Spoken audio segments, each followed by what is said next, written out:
ಎಲ್ಲರಿಗೂ ನಮಸ್ಕಾರ. ರಿಯಾಸ್ ಕಿಚನ್ಗೆ ಸ್ವಾಗತ. ಇವತ್ತು ನಾನು ಹೀರೆಕಾಯಿ ಇದು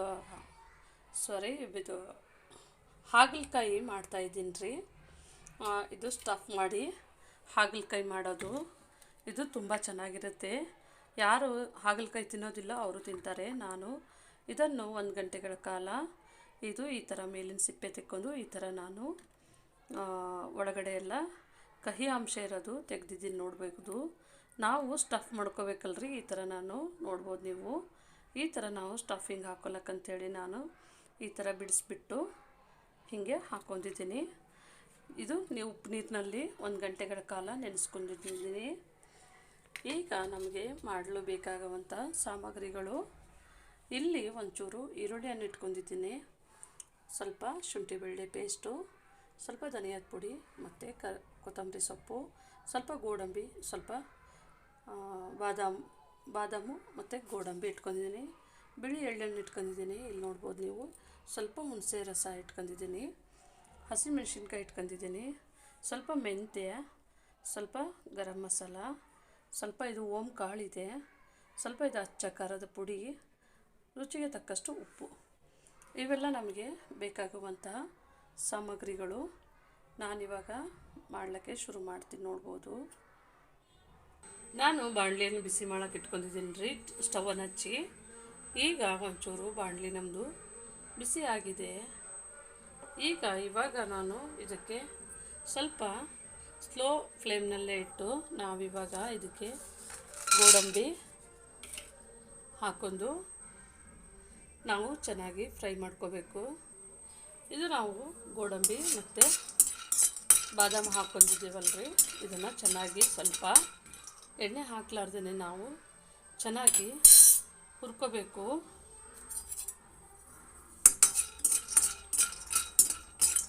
ನೋಡಿರಿ, ನಮಗೆ ಇದೇ ಸ್ಟಫಿಂಗ್ ಮಾಡೋಕ್ಕೆ ಬೇಕಾಗಿರುವಂಥದ್ದು. ನಾನು ಇದೇ ಟೈಮ್ನಲ್ಲಿ ಸ್ವಲ್ಪ ಮೆಂತ್ಯ ಹಾಕ್ತಾಯಿದ್ದೀನಿ. ಇದನ್ನು ಮೆಂತ್ಯನೂ ಒಂಚೂರು ಇದ್ರ ಜೊತೆಗೆ ನಾವು ಬಿಸಿ ಮಾಡ್ಕೋಬೇಕು. ಇದು ಹಾಗಲಕಾಯಿ ಬಂದು ಚೆನ್ನಾಗಿ ಒಳ್ಳೆ ಆರೋಗ್ಯಕರವಾದಂಥದ್ದು ರೀ. ಮನೆಯಲ್ಲಿ ಮಾಡಿದ್ರೆ ಎಲ್ಲರೂ ಚೆನ್ನಾಗಿ ಊಟ ಮಾಡ್ತಾರೆ. ಇದು ರೊಟ್ಟಿ ಚಪಾತಿಗೆ ಚೆನ್ನಾಗಿರುತ್ತೆ. ನೋಡ್ಬೋದು, ನಾನು ಈಗ ಎಳ್ಳನ್ನು ಹಾಕ್ಕೊಂಡೇ ಇದ್ದೀನಿ. ಎಳ್ಳು ಒಂಚೂರು ನಾನು ಬಿಸಿ ಮಾಡ್ಕೊತಾ ಇದ್ದೀನಿ. ನೋಡ್ಬೋದು, ಸ್ವಲ್ಪ ಬಿಸಿ ಆದರೆ ಸಾಕು, ತುಂಬ ಬಿಸಿ ಆಗೋದೇನು ಬೇಡ. ಈಗ ನೋಡ್ಬೋದು, ನಮ್ಮದು ಎಳ್ಳು ಒಂಚೂರು ಬಿಸಿಯಾಗಿದೆ, ಸಿಡಿತಾ ಇದೆ. ಎಳ್ಳು ಸಿಡಿತಾ ಇದ್ದಾಗೆ ನಾವು ಈಗ ಆಫ್ ಮಾಡ್ಕೊಳ್ಳೋಣ. ಈಗ ನಾನು ಸ್ಟವನ್ನು ಆಫ್ ಮಾಡ್ಕೊಂಡಿದ್ದೇನೆ. ಈಗ ಇದು ಒಂಚೂರು ನಾನು ಮಿಕ್ಸಿಗೆ ಹಾಕಿಟ್ಕೊತಾ ಇದ್ದೇನೆ. ಈಗ ನೀವು ನೋಡ್ಬೋದು, ನಾನು ಗೋಡಂಬಿ ಮತ್ತು ಬಾದಾಮು, ಎಳ್ಳು ಮತ್ತು ಮೆಂತ್ಯ ಇತ್ತು ನೋಡ್ರಿ, ಅದನ್ನೆಲ್ಲ ನಾನು ಈ ಥರ ಪುಡಿ ಮಾಡ್ಕೊತಾ ಇದ್ದೀನಿ. ನಮಗೆ ಇಷ್ಟು ಪುಡಿ ಆದರೆ ಸಾಕು. ನೀವು ನೋಡ್ಬೋದು ನೋಡ್ರಿ, ಈ ಪುಡಿ ಸ್ವಲ್ಪ ತುಂಬ ನೈಸ್ನೂ ಬೇಡ, ತುಂಬ ತರಿನೂ ಬೇಡ, ಅಷ್ಟೇ ಮೀಡಿಯಮ್ ಆಗಿರಲಿ. ನಮಗೆ ಈ ಥರ ಪುಡಿ ಆದರೆ ಸಾಕು. ಈಗ ನಾವು ಇದನ್ನು ಪುಡಿ ಮಾಡ್ಕೊಂಡು ಇದ್ದೀವಲ್ರಿ. ಈಗ ನಾವು ಬಾಣಲೆಯನ್ನು ಇಟ್ಕೊಂಡು ಸ್ಟವನ್ನು ಹಚ್ಚೋಣ. ಈಗ ನಾನು ಸ್ಟವನ್ನು ಬಿಸಿ ಮಾಡೋಕೆ ಇಟ್ಕೊಂಡಿದ್ದೇನೆ. ನಾವು ಇದಕ್ಕೆ ಒಗ್ಗರಣೆಯನ್ನು ರೆಡಿ ಮಾಡ್ಕೋಬೇಕು. ನಾವು ಸ್ಟಫಿಂಗ್ ಹಾಕ್ತೀವಿ ನೋಡ್ರಿ, ಅದಕ್ಕೆ ಇವಾಗ ನಾನು ಇದಕ್ಕೆ ಎಣ್ಣೆಯನ್ನು ಹಾಕ್ತಾ ಇದ್ದೀನಿ. ಒಂದು ಸ್ವಲ್ಪ ಎಣ್ಣೆ, ಸ್ವಲ್ಪ 1.5 ಸ್ಪೂನಷ್ಟು ಆಯಿಲ್ ಹಾಕೋಬೇಕು. ಈಗ ಆಯಿಲನ್ನು ಹಾಕ್ಕೊಂಡಿದ್ದೇವೆ ನೋಡ್ರಿ. ಇವಾಗ ಇದಕ್ಕೆ ನಾನೀಗ ಓಂ ಕಾಳನ್ನು ಹಾಕೋತಾ ಇದ್ದೀನಿ. ನೋಡ್ಬೋದು, ನಾವು ಓಂ ಕಾಳನ್ನು ಹಾಕೊಂಡ ಇದ್ದೀವಿ. ಈಗ ಓಂ ಕಾಳು ಹಾಕಿದ ತಕ್ಷಣ ನಾನು ಈಗ ಇದಕ್ಕೆ ಈರುಳ್ಳಿಯನ್ನು ಹಾಕ್ತಾಯಿದ್ದೀನಿ. ಈರುಳ್ಳಿಯನ್ನು ಹಾಕಿ ಚೆನ್ನಾಗಿ ಬಾಡಿಸ್ಬಿಡೋಣ. ಇದಕ್ಕೆ ನೋಡ್ತಾ ಇರ್ಬೋದು ನೀವು. ಇದನ್ನು ನಾವು ಬಾಡಿಸೋಣ.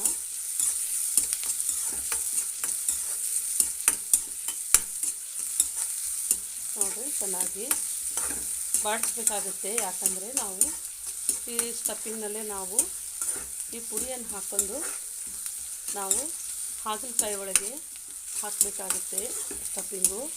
ಅದಕ್ಕಾಗಿ ಹಾಗಲಕಾಯಿ ಸ್ಟಫಿಂಗ್ ಮಾಡ್ಕೊಳ್ಳೋಕ್ಕೆ ನಾವು ಇದನ್ನು ಚೆನ್ನಾಗಿ ಸ್ವಲ್ಪ ಈರುಳ್ಳಿ ಮೆತ್ತಗಾಗಬೇಕು.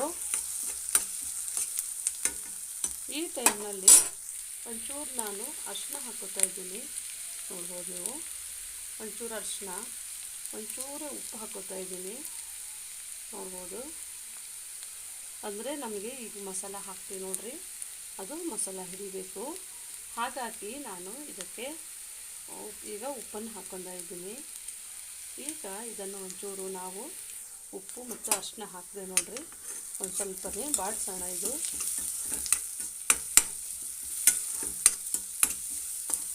ಚೆನ್ನಾಗಿ ಬಾಡಿಸ್ಬಿಟ್ಟು ನೀವು ಮನೆಯಲ್ಲಿ ಒಂದು ಸರ್ತಿ ಮಾಡಿ ನೋಡ್ರಿ. ಇದೆಲ್ಲ ಮನೆಯಲ್ಲಿ ಅಡುಗೆ ಮನೆಯಲ್ಲಿ ಇರುವಂಥದ್ದು ಸಾಮಗ್ರಿಗಳನ್ನು ಬಳಸಿ ನಾವು ಮಾಡ್ತಾ ಇರೋದು. ಈಗ ನಾವು ಇದಕ್ಕೆ ಆಮ್ಚೂರು ಪೌಡ್ರನ್ನ ಹಾಕ್ತಾಯಿದ್ದೀವಿ. ಆಮ್ಚೂರು ಪೌಡ್ರು ನೀವು ಇಲ್ಲ ಅಂತಂದರೆ ಲಿಂಬೆಹಣ್ಣು ಇರ್ತದೆ ನೋಡ್ರಿ, ಲಿಂಬೆಹಣ್ಣು ನಿಂತ್ಕೋಬೋದು. ನನ್ನ ಕಡೆ ಲಿಂಬೆಹಣ್ಣು ಇಲ್ಲ ಅಂಥೇಳಿ ನಾನು ಆಮ್ಚೂರು ಪೌಡ್ರನ್ನು ಯೂಸ್ ಮಾಡಿದ್ದೇನೆ. ಇದು ಲಿಂಬೆಹಣ್ಣು ಮತ್ತು ಇದು ಒಂದೇ ಆಗುತ್ತೆ. ಮತ್ತು ನೋಡ್ಬೋದು ನೀವು, ನಾನು ಶುಂಠಿ ಬೆಳ್ಳುಳ್ಳಿ ಪೇಸ್ಟನ್ನು ಹಾಕೋತಾ ಇದ್ದೀನಿ, ಚೂರು ಶುಂಠಿ ಬೆಳ್ಳುಳ್ಳಿ ಪೇಸ್ಟು. ಇದನ್ನು ಹಾಕ್ಕೊಂಡು ಚೆನ್ನಾಗಿ ಮಿಕ್ಸ್ ಮಾಡೋಣ.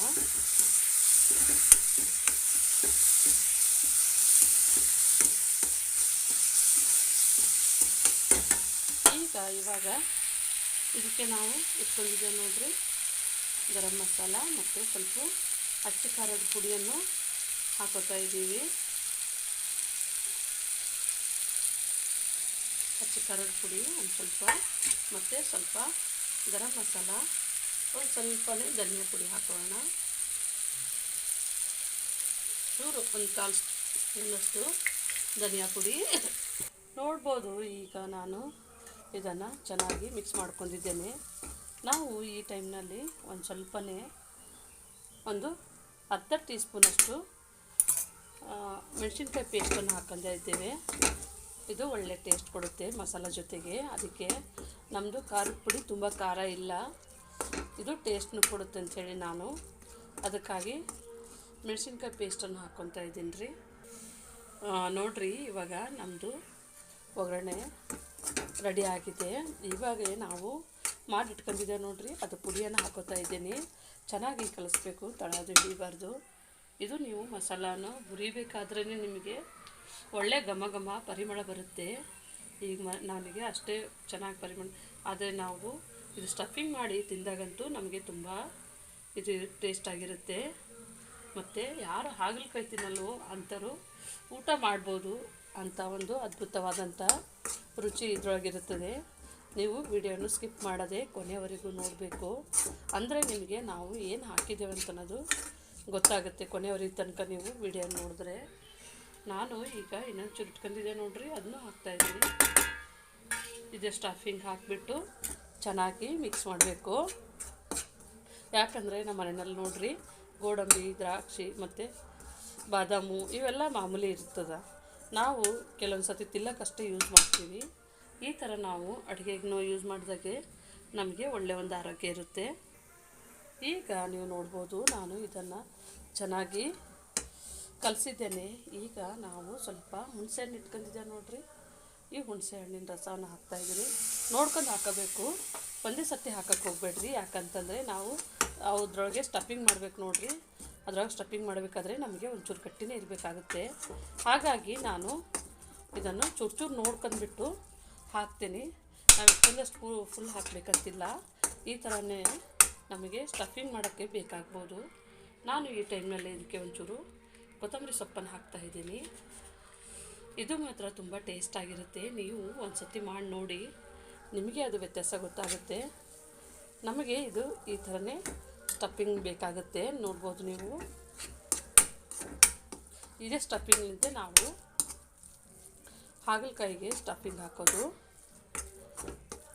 ಈಗ ಇನ್ನೊಂಚೂರು ಹುಣಸೆ ಹಣ್ಣು ಹಾಕ್ತೀನಿ, ಯಾಕಂತಂದರೆ ಕಹಿ ಅಂಶ ಇರ್ತದಂತ ಹೇಳ್ತಾರೆ ನೋಡ್ರಿ. ಹಾಗಾಗಿ ನಾನು ಒಬ್ಬೊಬ್ಬರು ಸಿಹಿಯಾದ ಹಾಕ್ತಾರೆ, ನಮಗೆ ಇದೇ ಥರನೇ ಇದ್ದರೆ ಸಾಕು. ನಮಗೆ ಒಳ್ಳೆಯ ಒಂದು ಹಾಗಲಕಾಯಿ ಫ್ರೈ ರೆಡಿ ಆಗುತ್ತೆ. ಹಾಗಲಕಾಯಿ ಫ್ರೈ ಅಂದರೆ ಇದು ತುಂಬ ಚೆನ್ನಾಗಿರುತ್ತೆ ತಿನ್ನೋಕ್ಕೆ.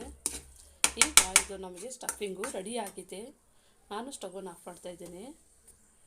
ನೀವು ನೋಡ್ಬೋದು ನಮ್ಮದು ಹಾಗಲಕಾಯಿ ನೋಡಿರಿ, ನಾನು ತೊಳೆದು ಇಟ್ಕೊಂಡಿದ್ದೆ ಈ ಥರನೇ. ಇದರೊಳಗೆ ನೀರು ಹೋಗಿರ್ತದೆ ನೋಡಿರಿ. ಇದು ಚೆನ್ನಾಗಿ ಈ ಥರ ನಾನು ನೀರೆಲ್ಲ ತೆಗಿತೀನಿ, ಯಾಕಂದರೆ ನೀರೆಲ್ಲ ಹೋಗಿರ್ತಿರ್ತದೆ. ಈ ಥರ ನಾನು ಫುಲ್ಲು ಪ್ರೆಸ್ ಮಾಡಿಬಿಟ್ಟು ಈ ಥರ ತೆಗೆದಿಟ್ಕೊತೀನಿ. ನೋಡ್ಬೋದು ನೀವು, ನಮ್ಮ ನೀರು ಇರ್ಲಾರ್ದಂಗೆ ತೊಗೋಬೇಕ್ರಿ. ಇಲ್ಲಿ ಇದನ್ನು ತೆಗೆದುಕಿಸಿದ್ರೆ ನಾನು ಇಟ್ಕೊತಾ ಇದ್ದೀನಿ. ಇದು ಯಾಕಂತಂದರೆ ಹಾಗಲಕಾಯಿ ಆರೋಗ್ಯಕ್ಕೆ ಒಳ್ಳೇದ್ರಿ, ಅದಕ್ಕಾಗಿ ನಾನು ಇದನ್ನು ನಿಮಗೆ ತೋರಿಸ್ಕೊಡ್ತಾ ಇದ್ದೀನಿ. ನೋಡ್ಬೋದು ನೀವು. ನಾನು ಇದಕ್ಕೆ ಇವಾಗ ಸ್ಟಫಿಂಗ್ ಹಾಕೋತಾ ಇದ್ದೀನಿ. ಈಗ ನೋಡ್ತಾ ಇರ್ಬೋದು ನೀವು, ನಾನು ಇದರೊಳಗೆ ನಮ್ಮದು ಸ್ಟಫಿಂಗ್ ಇದೆ ನೋಡಿರಿ. ಇದೆಲ್ಲ ಸ್ಟಫಿಂಗು ಈ ಥರ ತುಂಬ್ಕೊತಾ ಇದ್ದೀನಿ ನೋಡಿರಿ. ಈ ಥರ ನೀವು ಇದೆಲ್ಲ ಫುಲ್ಲು ಸ್ಟಫಿಂಗು ತುಂಬಿಸ್ಕೋಬೇಕು. ಸ್ವಲ್ಪ ಹಾಗಲಕಾಯಿ ದೊಡ್ಡದಿತ್ತಂತಂದರೆ ಇದು ಸ್ಟಫಿಂಗು ಚೆನ್ನಾಗಿ ಹೋಗುತ್ತೆ ಇದರೊಳಗೆ. ನೋಡ್ಬೋದು ನೀವು, ತುಂಬ ಟೇಸ್ಟಾಗಿರುತ್ತೆ ಸ್ಟಫಿಂಗ್. ಇದು ತುಂಬ ಈಸಿಯಾದಂತಹ ಹೀರೆಕಾಯಿದು ಸ್ಟಫಿಂಗು ನೋಡಿರಿ. ನಾನು ಹೀಗೆ ತುಂಬಿಡ್ತಾ ಇದ್ದೀನಿ. ನೋಡ್ಬೋದು ನೀವು, ತುಂಬ ಟೇಸ್ಟಾಗಿರುತ್ತೆ. ಈಗ ನಮ್ಮದು ಸ್ಟಫಿಂಗ್ 2 ಆಗಿದೆ. ಈಗ ನೀವು ನೋಡ್ಬೋದು ನಾನು ನಮ್ಮ ಹಾಗಲಕಾಯಿನೆಲ್ಲ ಸ್ಟಫಿಂಗ್ ಮಾಡಿದ್ದೇನೆ. ಎಲ್ಲವನ್ನು ಹಾಗಲಕಾಯಿನ ಫುಲ್ಲೆಲ್ಲನೂ ಕವರ್ ಮಾಡಿ ತುಂಬಿದ್ದೇನೆ. ನೋಡ್ಬೋದು ನೀವು, ಇದೇ ಥರನೇ ನೀವು ಮಣ್ಣಲ್ಲಿ ಮಾಡ್ಕೊಳ್ಳಿ, ತುಂಬ ಟೇಸ್ಟಾಗಿರುತ್ತೆ. ಈಗ ನಾನು ಸ್ಟವನ್ನು ಇಟ್ಕೊಂಡಿದ್ದೀನಿ ರೀ. ನಾವು ಹಾಗಲಕಾಯಿನ ಸ್ವಲ್ಪ ಎಣ್ಣೆ ಒಳಗೆ ಫ್ರೈ ಮಾಡ್ಕೋಬೇಕಾಗುತ್ತೆ. ನೋಡ್ಬೋದು ನಾನು ಎಣ್ಣೆಯನ್ನು ಹಾಕ್ತಾಯಿದ್ದೀನಿ.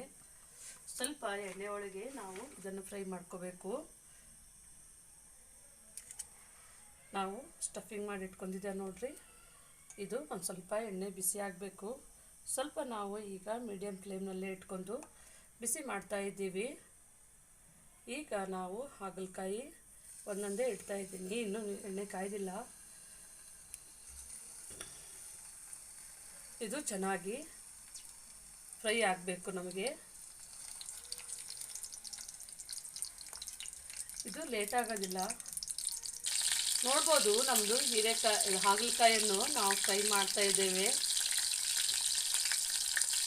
ಇದು ಚೂರು ಗೋಲ್ಡನ್ ಬ್ರೌನ್ ಆಗೋ ತನಕ ನಾವು ಫ್ರೈ ಮಾಡಬೇಕಾಗುತ್ತೆ. ನೋಡ್ಬೋದು ಇವಾಗ ನಾನು ನಮ್ಮದು ಎಲ್ಲನೂ ಹಾಗಲಕಾಯಿಯನ್ನು ಎಣ್ಣೆ ಒಳಗೆ ಫ್ರೈ ಮಾಡಿ ಇಟ್ಕೊಂಡಿದ್ದೀನಿ. ಈಗ ನಾನು ಸ್ಟವನ್ನು ಹಚ್ಕೊಂಡು ನೀವು ನೋಡ್ಬೋದು ಇಲ್ಲಿ ನಾವು ಫಸ್ಟಿಗೆ ಸ್ಟಫಿಂಗ್ ಮಾಡ್ಕೊಂಡಿದ್ದೆ ನೋಡ್ರಿ. ಅದನ್ನು ತಿರ್ಗಾ ನೀವು ನೋಡ್ಬೋದು, ಇದು ನಮ್ಮದು ಸ್ಟಫಿಂಗ್ ಮಾಡಿದ್ದಿದೆ ನೋಡ್ರಿ. ನಾನು ಇಲ್ಲಿ 1 ಕಪ್ಪು ಮೊಸರನ್ನು ಇಟ್ಕೊಂಡಿದ್ದೀನಿ. ಈ ಮೊಸರನ್ನು ನಾವು ಇದಕ್ಕೆ ಹಾಕ್ತಾಯಿದ್ದೀವಿ. ಈಗ ತುಂಬ ಸ್ಲೋನಲ್ಲಿ ಇಡಬೇಕು. ನಾವು ಮೊಸರನ್ನು ಹಾಕ್ತೀವಿ ನೋಡ್ರಿ. ಈ ಟೈಮ್ನಲ್ಲಿ ತುಂಬ ಕುದಿ ಬರಬಾರ್ದು, ನಾವು ಮೊಸರನ್ನು ಒಡ್ಕೋಬಾರ್ದು. ಇದೇ ಥರನೇ ಕಲಿಸ್ಬೇಕು. ಈಗ ನಾನು ಸ್ಟವನ್ನು ಆಫ್ ಮಾಡ್ತಾಯಿದ್ದೀನಿ. ನೋಡ್ಬೋದು ನೀವು, ಇದು ನಾವು ಕುದಿ ಬರಬಾರ್ದು. ಈ ಥರನೇ ನಾವು ಮಿಕ್ಸ್ ಮಾಡ್ಕೊಂಡ್ಬಿಟ್ಟು ಈಗ ನಾವು ಹಾಕಿರ್ತೀವಿ ನೋಡ್ರಿ. ನಾವು ಇದು ಫ್ರೈ ಮಾಡಿ ಇಟ್ಕೊಂಡಿದ್ದೆ ನೋಡ್ರಿ. ಇದನ್ನು ಈ ಥರನೇ ಇದ್ರೊಳಗೆ ಹಾಕಬೇಕು.